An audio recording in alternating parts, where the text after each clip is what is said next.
Zdravím! Ak ste ten typ človeka, čo potrebuje mať polovicu videa v prvej minúte, tak ste na zlom kanáli. Vzal by som ho skôr ako priestor na moje kreatívne vyjadrenie. Prakticky monológový podcast. Niečo, čo vás možno donúti zamyslieť sa. Dnes chcem hovoriť o niečom, čo mi v poslednej dobe behá často po rozume. Má to všetko zmysel? Každý z nás má nejaké ciele alebo sny, či už veľké alebo malé, jednoducho niečo, čo by chcel dokázať. Ale skoro vždy to býva tak, že buď ti to príde nemožné alebo veľmi komplikované. Už len to odradí veľa ľudí. Čo ak niečomu venuješ kopu času, veľkú časť svojho života a nakoniec nič z toho nebudeš mať? A ak si náhodou to percento ľudí, čo tomu dokáže dedikovať veľa času a aj po dlhšej dobe neprichádza úspech, má to cenu pokračovať?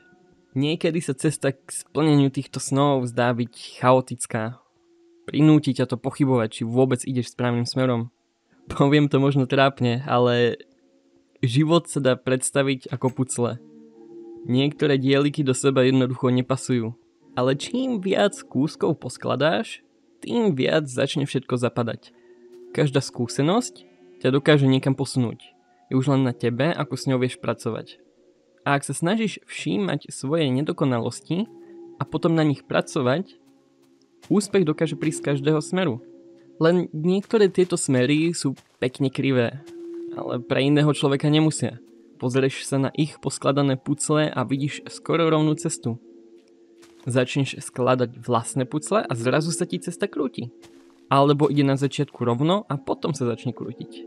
Ono, nevieš, kým nezačneš. Môžeš sa pripraviť, môže ti to prezradiť niektoré pozície, ale bez pohybu sa nikam nedostaneš.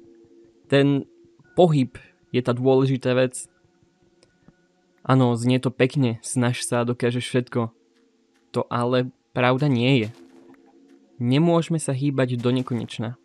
Na niektoré ciele jednoducho v živote nemáme dostatok času. Čiže narábame s tou najdôležitejšou časťou našich životov, časom. A teda lepšia otázka, ako má to zmysel, je, čo má hodnotu našeho času. Sú dve odpovede podľa mňa. Ak v niečom vidíš veľký potenciál a priniesie ti to potenciálne o mnoho viac voľnosti, ako zobere, skús to. A tá druhá, pracuj na tom, čo ťa baví.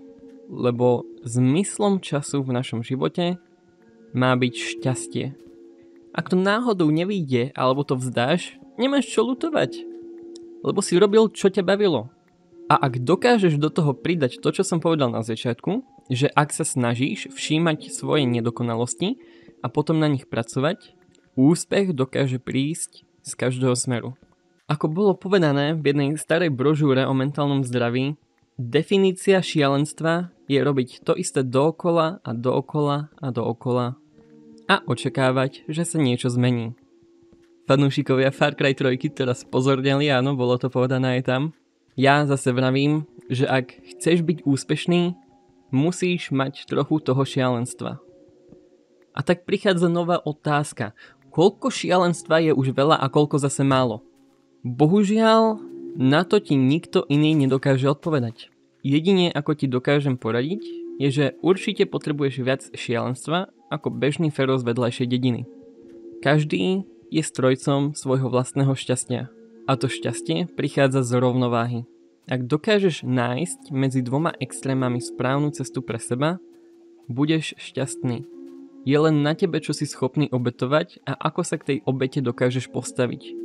Ak nie si schopný obetovať čas, ktorý možno bude totálne zahodený robením vecí, ktoré ti nerobia šťastným, tak ich nerob. Rob to, čo ťa baví.